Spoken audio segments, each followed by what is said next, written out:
So adapting is essential. Being sensitive to the larger trends that determine the future of your industry and of your own business is important. It's actually essential to be sensitive to the larger trends, including what's going to be happening with consumers, including what's going to be happening with banks and other financial institutions, including what's going to be happening with politics. As a trend forecaster, I have accurately forecast a number of political responses to the economic changes that I also forecast. So in 2003, I'm talking about bankruptcies. Actually, the quote I just made was I was talking about foreclosures, but over the next few years, I was also talking about bankruptcies of mortgage industry companies, financial institutions, and in relation to things like rising fuel prices, bankruptcies of airlines in the U.S. and elsewhere. So I was talking about a wave of major global, or at least international, changes in economics. And it was pretty easy for me to anticipate some of the reflexive reactions that politicians throughout Europe and North America would likely do. Where did I get my best information? What did politicians in Japan do in the 90s when they first faced similar developments economically? Of course, they had political reflexes and reactions and rescue programs and bailouts and things like interventions to help people exit from upside-down mortgages, which continue to this day, 2012, within the U.S. and also within various regions in Europe. There's a lot of issues, including the insolvency issues of governments, Greece, Ireland, Spain, and so on. Those were easy to anticipate. You look at what the governments are doing, you look at what the economy is going to do, and it's easy to see tax revenues are going to come down. It's going to be pretty difficult for these governments to pay their bills. So in the case of Europe, where you have a lot of different languages, this new political union, the European Union, one currency, but lots of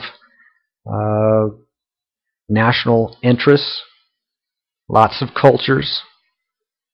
Well, the Irish might not be able to bail out the Greek, and the Greek might not be able to bail out the Irish. And I'm talking about their governments in particular. So I saw that ahead of the economic crisis. I saw some of the issues that politicians would be facing, and I saw some of the ways that politicians within Japan reacted to similar developments. So it wasn't hard to anticipate that there would be major issues, especially within the EU, given the lack of unity and history within that huge geographical range from Ireland to Greece and, Norway to Portugal and so forth. A huge geographic range, lots of different cultures, dozens of different languages. What does it mean? It could mean that there would be a fleeing towards a perceived safe haven. And what is the dominant economic powerhouse within the world? The U.S. Now, we haven't seen a fleeing from Europe to the U.S. on a big scale yet.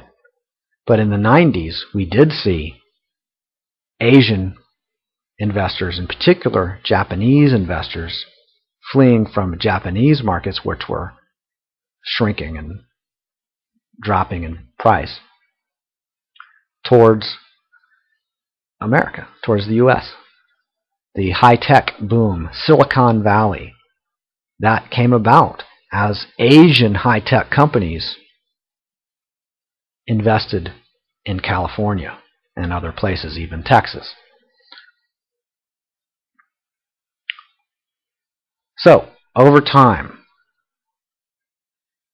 it was easy to anticipate political changes, easy to anticipate economic changes, easy to anticipate regional changes like sprawling desert metros like Las Vegas and Phoenix. Why? Well, those are the places where there's the most sensitivity to fuel prices. Why? Because in 112 and 120 degree summers, people would be spending $300, $400, $500 a month on fuel, on electricity, on energy.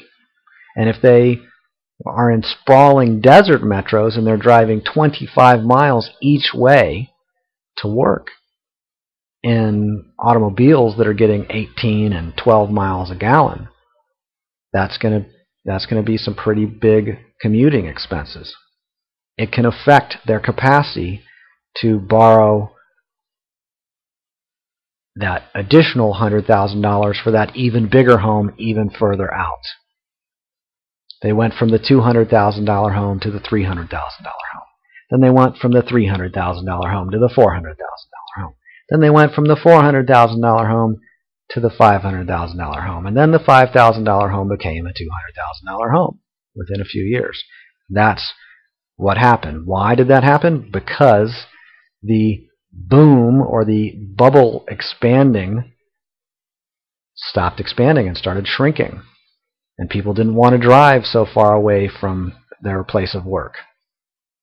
The desert metros stopped being so expansive in their sprawl, and there started to be a return towards smaller homes, smaller square footage homes closer to places of work.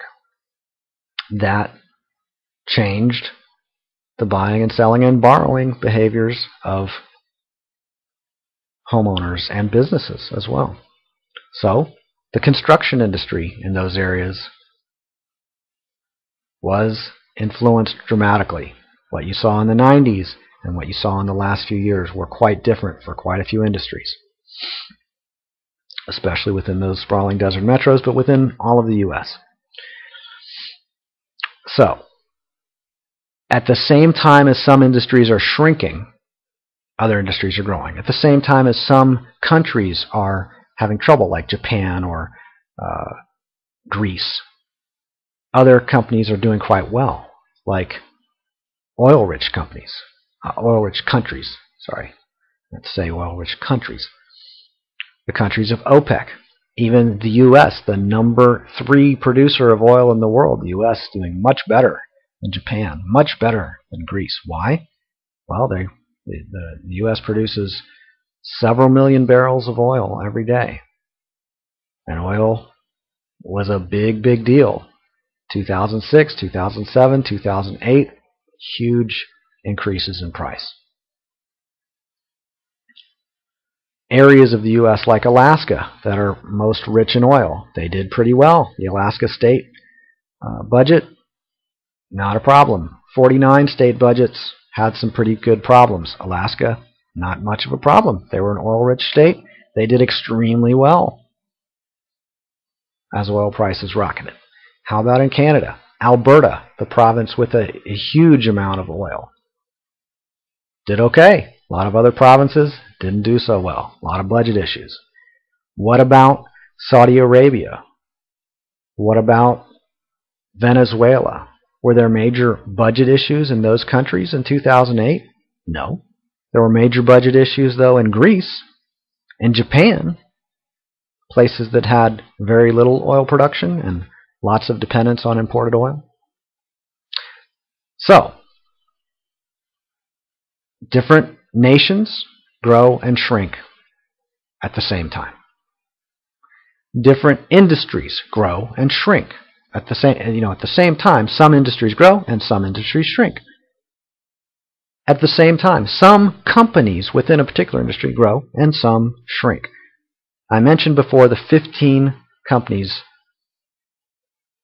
that went from $35 as an index of their prices together in late 2000 to 600 in 2010 as an index of all of their 15 companies' prices together. The share prices or the stock prices of those 15 companies. So, people consider changing specializations, getting more skills within a certain part of their field, or even changing industries to adapt with changing trends. What were those companies that did so well from 2000 to 2010? Those were some of the most conservative mining companies in the U.S. Companies that mine silver and gold. They did extremely well. Less conservative silver and mining companies did not do as well. If you look at the XUI index, it did well.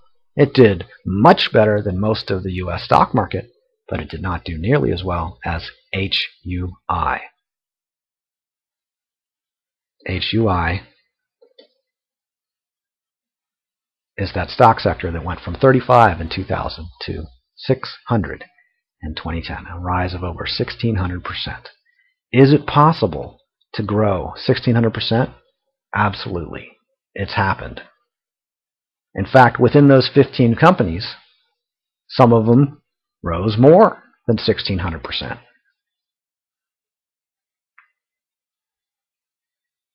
Timing is essential.